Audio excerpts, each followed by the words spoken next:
வணக்கம். ஜோதிடத்தில் இன்றைக்கி நாம் இந்த திருமண பொருத்தம் பார்ப்பது எப்படி அப்படிங்கிற வீடியோ நம்ம ஏற்கனவே 2 வருடத்துக்கு முன்னாடி போட்டிருக்கோம். ஒரு 4 lakh வியூஸ் போயிருக்கு. அதோடைய லிங்க் நான் டிஸ்கிரிப்ஷனில் தரேன், அதையும் பாருங்கள். அதில் செவ்வாய் தோஷம் இதை பற்றிலாம் கொஞ்சம் டீப்பாக விளக்க உரைகள் கொடுத்துருப்பேன்.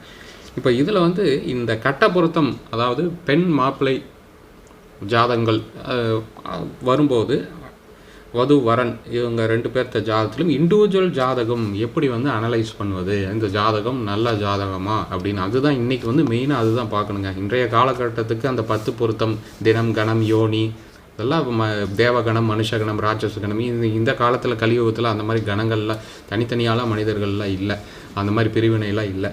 அது ஒரு கணக்குக்காக கொடுத்துருக்காங்க. அதை வைத்து நாம் அனலைஸ் பண்ண முடியாது. ஒரு 30 ஆண்டுகளுக்கு முன்னாடிலாம் பார்த்திங்கன்னா இந்த பொருத்தம்லாம் பார்த்துலாம் யாரும் திருமணம் அதிகமாக செய்யலை. அதுதான் டேட்டா. இருந்தாலும் இந்த இண்டிவிஜுவல் ஜாதகம் நல்லா இருந்தால் வாழ்க்கை நல்லாயிருக்கும். அதுதான் பெண் அல்லது ஆண் இவங்க 2 பேர்த்த ஜாதகம் இண்டிவிஜுவலாக சுய ஜாதக ரீதியாக நல்ல தசாபுத்தி ஜாதகத்தில் கிரகநிலைகள் நல்லா இருக்குது அப்படின்னாவே வாழ்க்கை நல்லாயிருக்கும். இதை நம்ம எப்படி பார்க்குறது அப்படின்னு பார்த்திங்கன்னா, முதலில் திருமணத்துக்கு தேவையான முக்கிய பாவங்கள் அப்படின்னு பார்த்திங்கன்னா விதி. முதல்ல 7ஆம் பாவம், ஏன்னா 7ஆம் பாவம் தான் திருமண பாவம், கலத்திர பாவம், திருமண அமைப்பு, வரக்கூடிய கணவன் அல்லது மனைவியுடைய அமைப்பு எப்படிங்கிறது இந்த 7ஆம் பாவத்தை வைத்து பார்க்க வேண்டும். இதில் உதாரணத்துக்கு மேஷ லக்னம் அப்படின்னு எடுத்துட்டிங்கன்னா 7ஆம் பாவம் பார்த்திங்கன்னா துலாம் வீடு, சுக்கிரனுடைய வீடாக வரும். அப்போ இந்த 7ஆம் பாவம் இதுதான் திருமண பாவம், கலத்திர பாவம், எப்படி வேணாலும் எடுத்துக்கலாம். அடுத்ததாக குடும்பஸ்தானம், திருமணத்துக்கு பின் வாழ்கின்ற வாழ்க்கை, அதாவது திருமணம் வரைக்கும் தான் 7ஆம் பாவம். எப்படிப்பட்ட கணவர் அமைவார், என்ன மாதிரி இடம், எவ்வளோ டிஸ்டன்ஸு, இதெல்லாம் இதை வைத்து நிறம், குணம் இதெல்லாமே இதை வைத்து கால்குலேட் பண்ணலாம். 7ஆம் பாவம் அந்த குவாலிட்டி வச்சு இதில் பார்க்கலாம். அடுத்ததாக பார்த்திங்கன்னா 2ஆம் பாவம் தான் குடும்பஸ்தானம்னே அதுக்கு பேர். குடும்பஸ்தானம் தான் இல்லற வாழ்க்கை, குடும்பம் எப்படி இருக்கும், இதுதான் மெயின். சண்டை சச்சரவுகள் நிரம்பி இருக்குமா, இல்லை ஸ்மூத்தாக இருக்குமா, இதெல்லாமே 2ஆம் பாவம். அடுத்ததாக பார்த்திங்கன்னா 4ஆம் பாவம். 4ஆம் பாவங்கிறது சுகஸ்தானம், வீடு, வண்டி, வசதி, வாய்ப்புகள் இருக்கா, இதெல்லாம் பார்க்குறது தான் 4ஆம் பாவம். பெண்கள் ஜாதகத்தில் அடிஷ்னலாக 4ஆம் பாவத்துக்கு கற்பு ஸ்தானம்னே பேர். சாஸ்ட் அப்படிம்பாங்க. சாஸ்ட் ஆங்கிலத்தில் கற்பு, சாஸ்ட் உமன், கற்பு கரசி அப்படின்னு ஆங்கிலத்தில் சொல்லுவாங்க. அப்போ CHASTE, கேஸ்ட் இல்லைங்க, சாஸ்ட். ஸோ இது 4ஆம் பாவம். சுகஸ்தானம் அதாவது வீடு, வண்டி, டொமஸ்டிக் ஹாப்பினஸ், அதாவது இல்லற வீட்டு வாழ்க்கை அது நல்லா இருக்குதா, என்ன மாதிரியான வீட்டில் வசிக்கிறார்கள், நல்ல இடத்தில் வசிக்கிறார்களா, இதெல்லாமே 4ஆம் பாவங்கிறது தான் மெயின். சுகஸ்தானம் நான் முக்கியமாக பர்சனலாக இந்த 4ஆம் பாவத்தை தான் பார்ப்பேன். தொழில் ஸ்தானமோ இல்லை வருவாய் ஸ்தானம்னே இதுக்கு பேர், இந்த குடும்பஸ்தானத்துக்கு குடும்ப வருவாய் இதெல்லாமே. பட் மெயினாக 4ஆம் பாவம் நல்லா இருந்தால் ஒரு உண்மையிலேயே மனம் குளிர்ந்து உள்ளம் குளிர்ந்து இருப்பாங்க. எந்தவித டென்ஷன் ஃப்ரீ லைஃப்புங்கிறது 4ஆம் பாவம் நல்லா இருக்கணுங்க. சுகஸ்தானம் தான் மெயின். ஏன்னா இதுதான் கல்வி ஸ்தானம், தாய் ஸ்தானம், எல்லாமே 4ஆம் பாவம் தான். அப்புறம் அதுக்கு அடுத்தது பார்த்திங்கன்னா 8ஆம் பாவம். இது நம்மளுக்கு தெரியும், ஆயுள் ஸ்தானம். பெண்கள் ஜாதகத்தில் அடிஷ்னலாக மாங்கல்ய ஸ்தானம்னே சொல்லுவாங்க. கணவனுடைய ஆயுள், தாலி பாய்க்கும் நிலைக்குமா அப்படிங்கிறது, மேரிட்டல் நாட் எவ்வளோ காலம், இதெல்லாமே. ஸோ 8ஆம் பாவம். ஸோ இந்த முக்கியமாக இந்த 4 பாவங்கள் நல்லா இருக்கணுங்க. இதுதான் மெயின். இது கரெக்டாக இருந்ததுன்னா வாழ்க்கை நல்லாயிருக்கும். இது எப்படிங்க சார் கரெக்டாக இருக்கும் அப்படின்னு கேட்டிங்கன்னா, இதில் சில பேர் பொதுவான பலன் ரொம்ப அது பாமர மக்களுக்கு அடிஷ்னலாக மாஸ் மக்களுக்கு என்ன சொல்லியிருக்காங்க, 7லேயும் 8லேயும் எந்த கிரகங்களும் இல்லைன்னா சுத்த ஜாதகம் அப்படின்னு ஒன்று சொல்லியிருக்காங்க. நம்ம ஏற்கனவே அதை வீடியோ விளக்கம்லாம் கொடுத்துருக்குறோம். சுத்த ஜாதகம் என்பது சுத்த பொய். ஏன்னா இப்போ 7ல் எந்த கிரகம் இல்லைன்னா 7ஆம் அதிபதி சுக்கிரன் இருக்கார். இவர் எங்கேயோ ஒரு இடத்துல போய் இருப்பார். சுக்கிரன் போய் இங்கே 3ல் மறைஞ்சிருக்காரு, இல்லை சுக்கிரன் ராகுவோட சேர்ந்துருக்காரு, கேதுவோட சேர்ந்துருக்காரு அப்படின்னா அது எப்படி சுத்த ஜாதகமாக எடுக்க முடியும்? அது ஒரு கேள்வி இருக்குது இல்லைங்களா? அதெல்லாம் டீப்பாக அனலைஸ் பண்ணும்போது நிறைய இந்த மாதிரி விஷயங்களுக்கு அதெல்லாம் பொதுவானது. சும்மா இப்படி பார்த்து 7ல் இங்கே எந்த கிரகங்கள் இல்லை, 8லேயும் இந்த ஜாதகருக்கு எந்த கிரகம் இல்லை, அப்போ சுத்த ஜாதகம் அப்படின்னு நம்ம ஒரு முடிவுக்கு வர முடியாது. அப்புறம் நடக்கிற தசா புத்திகள், சுப கிரக திருமணம் நடக்கும்போது நல்ல தசா புத்திகள் நடக்கணும். தசை எது வேணாலும் இருக்கலாம், ராகு தசையோ கேது தசையோ. ஆனால் புத்திகள் ராகு புத்தி, கேது புத்தி, சனி புத்தி இதெல்லாம் நடந்ததுன்னா கேர்ஃபுல்லாக பார்த்து பண்ணணும். இல்லை அந்த காலத்தை கடந்ததுக்கப்புறம் திருமணம் செய்ய வேண்டும். இதுதான் முக்கியம். ஏன்னா இன்றைக்கி பெற்றோர்கள் நிறைய கன்ஃபியூஸ் ஆகிறாங்க. நிறையா புக்ஸ் அவங்களே வாங்கி படிக்கிறாங்க, கன்ஃபியூஸ் ஆகிடும். அது அப்படி பார்க்குறது தவறு. அப்புறம் 7ல் வந்து முக்கியமாக இந்த 2000க்கு அப்புறம் பிறந்தவர்கள்லாம் கொஞ்சம் பயப்படுறாங்க. நிறைய பேருக்கு சார் 7ல் எனக்கு சுக்கிரன் கேது இருக்குது, ஏதாவது மனைவிக்கு ஏதாவது ஆகிடுமோ, இல்லை ஏதாவது பின்னாடி தாம்பத்தியத்தில் ஏதாவது பிரச்சனை வந்துடுமா அப்படின்லாம் கேட்குறாங்க. அப்புறம் ரொம்ப வந்து குழந்தை பாக்கியம் இருக்குமா, சுக்கிரன் வந்து சுக்கிலத்தை குறிக்கும், விந்துவை குறிக்கும், ஏதாவது டிஸ்டர்ப் ஆகிடுமோ இப்படிலாம் பயந்துக்கிறாங்க. அப்படிலாம் எதுவுமே கிடையாதுங்க. அதாவது நாம் வாழும் காலம் அப்படின்னு பார்த்திங்கன்னா இது வந்து சத்தியுகமோ திரேதாயுகமோ துவாபார யுகமோ கிடையாது. நாம் வாழும் காலம் கலியுகம். இங்கே அதர்மம் 3 காலையிலும் தர்மம் 1 காலையிலும் மிக்குது. இதே கான்செப்டை அப்படியே நீங்கள் இதுக்கு அப்ளை பண்ணிவிடுங்க. இப்போ இதில் 7ல் ஓகே சுக்கிரன் இங்கே ஆட்சி பலம், துலாம் ராசி, 7ஆம் வீடு, கணவன் அல்லது மனைவி ஸ்தானம். அப்போ சுக்கிரன் இங்கே ஆட்சி பெற்றிருக்குன்னா நல்ல மனைவி நல்ல கணவன் அமைவார். கூடவே கேதுவும் இருக்குது அப்படின்னா பயப்படாதீங்க, ஒன்றும் ஆகாது. கேது இருந்தாலும் ஒன்றும் ஆகாது. இப்போ கேது இருந்தால் ஒன்றும் ஆகாது. இங்கே இயற்கை பாவ கிரகங்கள்னே ஒரு லிஸ்ட் இருக்குது. என்னென்ன இயற்கை பாவ கிரகங்கள்? சனி, செவ்வாய், ராகு, கேது. அதுபோக லக்ன பாவிகள்னு இருக்குது. 6, 8, 12 மறைவு ஸ்தானாதிபதிகள். அதுபோக பாதகாதிபதின்னு இருக்குது ஒவ்வொரு லக்னத்துக்கும். இந்த 4 கெட்டவர்கள் அப்படின்னு ஒரு வீடியோ போட்டிருப்பேன், அது நீங்கள் லிங்க் டிஸ்கிரிப்ஷன் தரேன். அதில் பார்த்தீங்கன்னா இந்த 6, 8, 12 பாதகாதிபதி எக்ஸ்ப்ளனேஷன் கொடுத்துருப்பேன். அதே மாதிரி இந்த 4 அமைப்பு இருக்கக்கூடாதுங்க. இயற்கை பாவகிரகங்கள் 4, இந்த லக்ன பாவிகளான 6, 8, 12 கூடியவர் ப்ளஸ் பாதகாதிபதி, மொத்தம் 8 அம்சங்கள். இந்த 8 விஷயத்தில் இந்த இடத்தில் 3க்கு மேலே இருந்தால் தான் நீங்கள் பயப்படணும். உதாரணத்துக்கு இங்கே இப்போ இந்த சூரியன் வந்து இருக்குது இல்லைங்களா, சில ஜோதிடர்கள் அதை பாவகிரகமாகவும் சிலர் வந்து சுபகிரகங்களாகவும் ஜோதிடர்களுக்குள்ளேயே ஜோதிட நூல்கள்லேயே அது கான்ட்ரோவர்சியாக இருக்குது, முன்னுக்கு பின் முரணாக கொடுத்துருக்கார்கள். அதான் அவரவர் அனுபவ ரீதிகள் நீங்கள் எப்படி எடுத்துக்கிட்டாலும் சரி, சூரியன் பகையை எடுத்துக்கிட்டாலும் சரி. பட் இங்கே சுக்கிரனோட சூரியன் வந்து பகை தான். இப்போ உதாரணத்துக்கு இங்கே கேது இருக்கார், அடிஷ்னலாக இங்கே சூரியன் துலாத்தில் நீச்சமாவார். அதே மாதிரி இங்கே சனி பகவானும் உச்சமாக இருக்காருன்னு வைங்க, இப்படி இருக்குன்னு வைங்க. சனி வந்து இந்த சரலக்னத்துக்கு மேஷ லக்னம் வந்து சரலக்னம் 11 கூடையவன் பாதகாதிபதி, அவரும் இங்கே இருக்கார். அப்போது சுக்கிரனுடன் கேது பகை கெடுதல் செய்ய பாவகிரகம் 1, சூரியன் நீச்சம் சுக்கிரனுக்கு பகை 2, சனி உங்களுக்கு தெரியும் பாதகாதிபதியாக இருக்கார். சனியும் சுக்கிரன் நண்பர்கள் தான், ஆனால் இந்த லக்னத்துக்கு அவர் பாதகாதிபதியாக வராரு. அப்போ அங்கே இருக்கார், இப்படி இருக்குது அப்படின்னா தான் நீங்கள் பயப்படணும். 3 அல்லது அதற்கும் மேற்பட்ட கிரகங்கள் ஒரு இந்த 2, 4, 7, 8 இருந்தால் திருமண வாழ்க்கை கொஞ்சம் டிஸ்டர்ப் ஆகும். 8ஆம் இடங்கிறது தாம்பத்தியத்தை குறிக்கும், 12ஆம் இடமும் தாம்பத்தியத்தை குறிக்கும், கற்றல் சுகம் இதெல்லாமே குறிக்கும். ஸோ மெயினாக 12 கூட விட்டுடலாம். இதில் தான் இந்த 4 பாவங்களில் இப்போ குடும்பஸ்தானத்தில் இங்கே இதே மாதிரி செட்டப் இருக்குதுன்னு வைங்க. சூரியன் சனி ராகு இருக்குதுன்னு வைங்க. அப்போது வாக்குஸ்தானம் ஏதாவது குவாரல் பண்ணிக்குவாங்க, அடிக்கடி சண்டை சச்சரவுகள் வந்துகிட்டே இருக்கும். சின்ன பிரச்சனை தான், ஊதியம் பெருசாக வந்து சண்டை கட்டிட்டு அம்மா வீட்டுக்கு போகிறேன் அப்பா வீட்டுக்கு போகிறேன்ட்டு போயிடுவாங்க. இந்த மாதிரியான பிரிவினைகள். இல்லை ஆண் ஜாதகத்தில் இருக்குது அப்படின்னா அவர் ஓவராக திட்டுவார், சின்ன பிரச்சனைக்கே திட்டக்கூடிய அமைப்பில் இருக்குது. அப்போ நாம் வந்து இங்கே ஒரு கிரகம் 2ல் ராகு இருக்குது. நிறைய பேர் கேட்குறாங்க இன்றைக்கி பேரண்ட்ஸு, சார் 2ல் ராகு இருக்குது, இந்த மாப்பிள்ளை ஜாதகம் ஓகேவா, கரெக்டாக இருப்பாரா? கரெக்டாக தான் இருப்பாங்க. ஒரு பாவ கிரகத்துக்குலாம் ஒன்றுமே ஆகாதுங்க. இங்கே நீங்கள் என்ன கான்செப்ட், இன்றைக்கி கலியுகம், அப்போது 3க்கும் மேற்பட்ட பாவகிரகங்கள் இருந்தால் தான் டிஸ்டர்பன்ஸே ஆகும். நீங்கள் 3 பாவகிரகங்கள் இருக்குன்னா தான் நீங்கள் கொஞ்சம் கேர்ஃபுல்லாக பார்க்கணும். அந்த 2 இண்டிவிஜுவல் ஜாதகத்திலும் இப்போ பெண் ஜாதகத்திலும் அதே மாதிரி இந்த இடத்துல 3 பாவகிரகங்கள் இருக்குதுன்னு வைங்க. இப்போ உதாரணத்துக்கு 2ஆம் இடத்துல இங்கே 3 பாவகிரகங்கள் ஆண் ஜாதகத்தில் பெண் ஜாதகத்திலும் இருக்குது அப்படின்னா தோசை சாமியம் அப்படிம்பாங்க, அதாவது நியூட்ரல் ஆகிடுது அப்படிங்கிறாங்க. அப்படி சேர்த்தலாம் அப்படின்னு ஜோதிட விதியே இருக்குது. ஒரு 2 பேர்த்த ஜாதகத்தும் ஒரே மாதிரி இருக்குது அப்படின்னா சேர்த்தலாம் தான் சொல்லியிருக்காங்க ஜாதக பொருத்தத்தில். ஸோ ஏன்னா 2மே நியூட்ரல் ஆகிக்கும், -*+ங்கிற மாதிரி. ஸோ இந்த மாதிரி ஒரு அமைப்பு இருக்குது. நம்ம மெயினாக வந்து ஆனால் அதுவும் சில ஜாதகத்தில் எல்லா ஜாதகத்திலும் அந்த -*+, அந்த மேத்தமெட்டிக்ஸ் ஃபார்முலா ஒர்க் ஆகாதுங்க, ரொம்ப கிளாஷ் அதிகமாகிடும். அது நீங்கள் மற்ற அம்சங்களும் பார்க்கணும். ஜாதகத்தில் மற்ற பாவங்கள்லாம் நல்லா இருக்கா, லக்னாதிபதி முக்கியமாக கெடாமல் இருக்கிறாருன்னு பார்க்கணும். ஏன்னா புத்தி சிந்தனை வந்து தெளிவாக இருக்கணும். ஸோ அதுவும் பார்த்துட்டு தான் நீங்கள் அது முடிவு பண்ணணும்.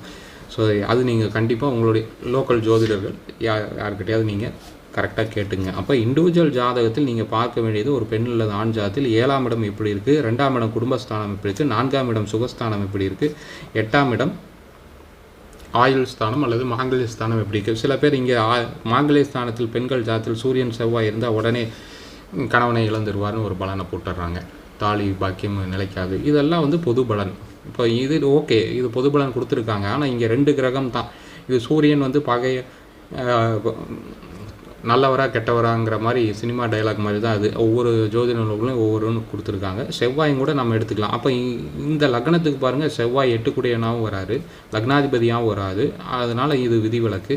இப்போ இங்கே இது செவ்வாயுடன் சனி ராகு இப்படி இருக்குன்னு வைங்க, அப்போ பயப்படணும். இப்போ இந்த 4 கிரகங்கள் மாதிரி இப்படி கூட்டணி இருக்குது.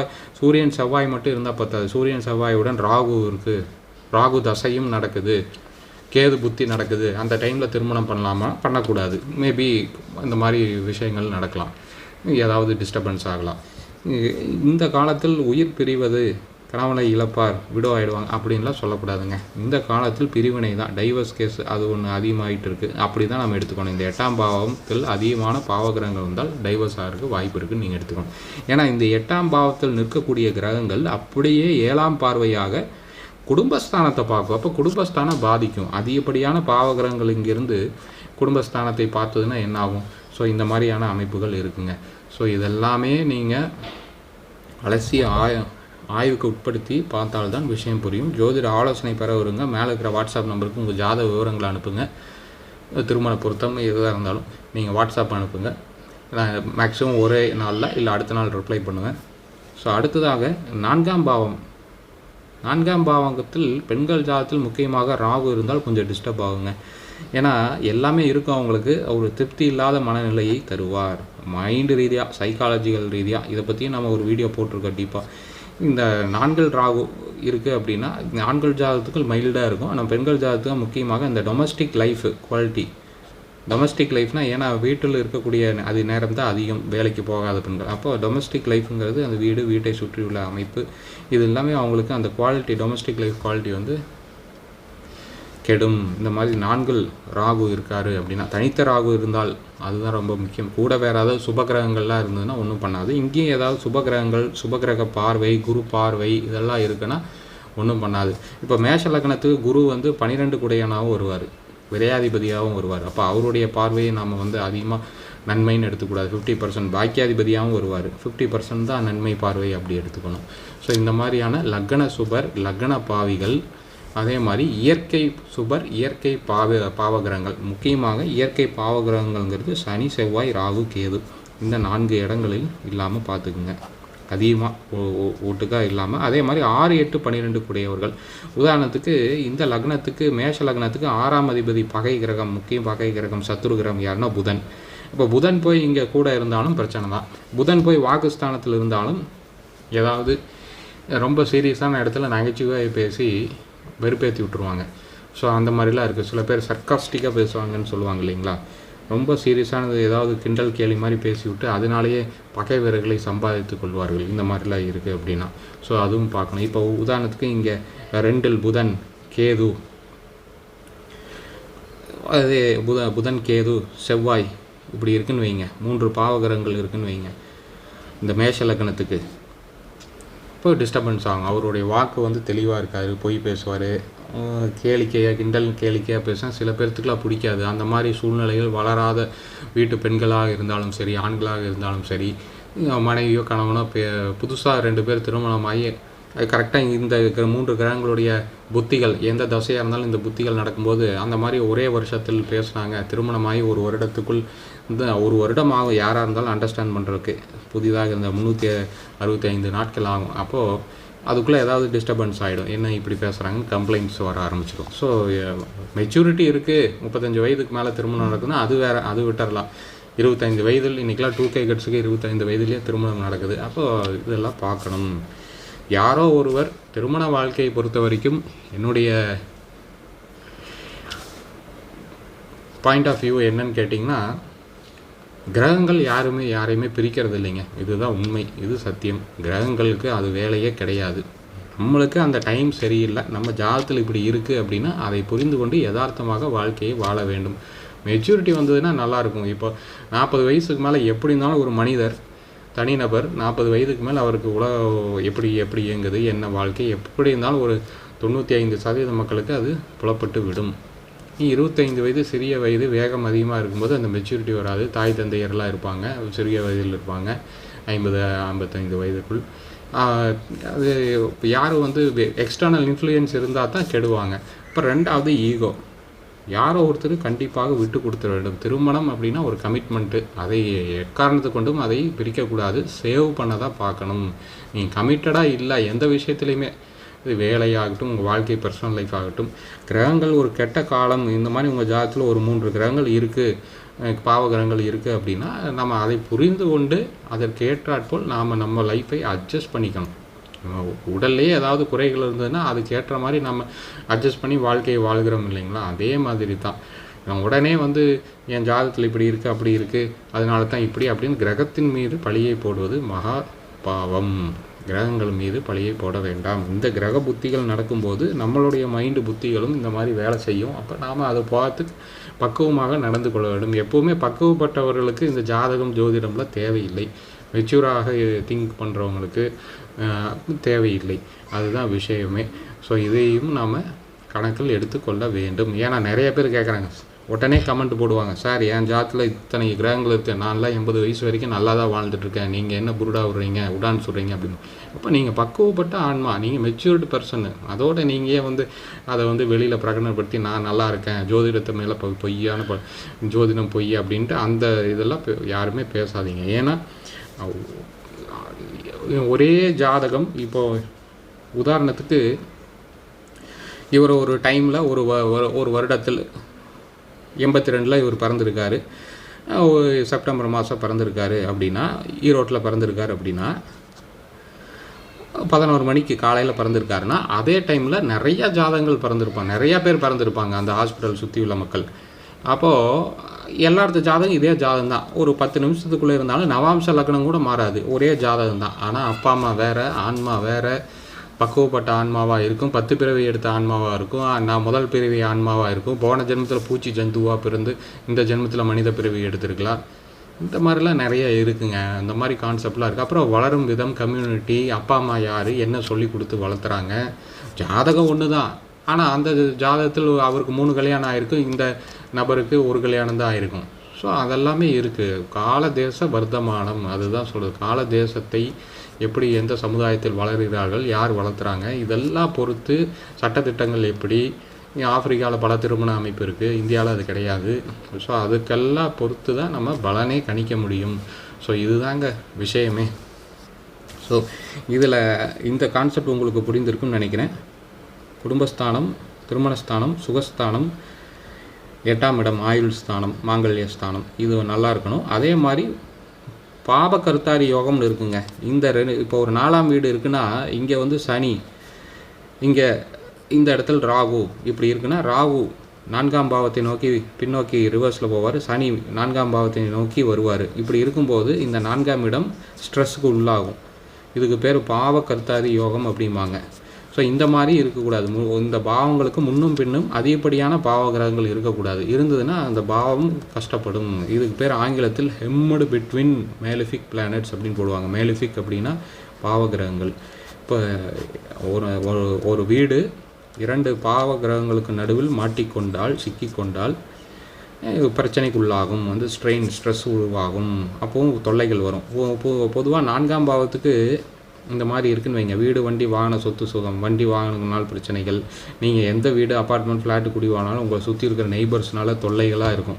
நிறையா குடும்பங்களில் இந்த நெய்பர்ஸே சில எப்போவுமே ஒரு கணவன் மனைவிக்குள்ளே ஒரு ப்ராப்ளம் வருது அப்படின்னா நீங்களாக சார்ட் அவுட் பண்ணணும். சும்மா பஞ்சாயத்து அப்படின்ட்டு ஊரை கூட்டுறது, பக்கத்து வீட்டுக்காரனை கூப்பிட்றது, யாருன்னே தெரியாதவனையெல்லாம் கூப்பிட்டு பைசூல் பண்ணுவது, பேசுவதில் தவறு. ஏன்னா அவங்களுடைய பாணி வேறு, அவங்க என்ன இதில் எப்படி வளர்ந்துருக்காங்க, அவங்களுடைய மென்டாலிட்டி என்னன்னு நம்மளுக்கு தெரியாது. குளிர் காஞ்சிட்டு இருப்பாங்க நீங்கள் சண்டை போடுறதை பார்த்துட்டு. நீங்கள் கணவன் மனைவி ஆகிட்டிங்கன்னா வேத ரீதியாக, சாஸ்திர ரீதியாக திருமணம் செய்து அக்னி சாட்சியாக திருமணம் செய்தீர்கள். ஆனால் இன்றைக்கி சைவ முறைப்படியில் திருமணம் செய்கிறீங்க, அது வேறு விஷயம். ஆனால் தெய்வ சாட்சியாக திருமணம் செய்கிறீங்க, நீங்கள் உங்கள் 2 பேர்த்துக்குள்ளே தான் பேசி தீர்த்துக்கணும். நடுவில் அப்பா அம்மாவே செகண்டரி தான், கூட பிறந்தவங்க அவங்களாம் செகண்டரி.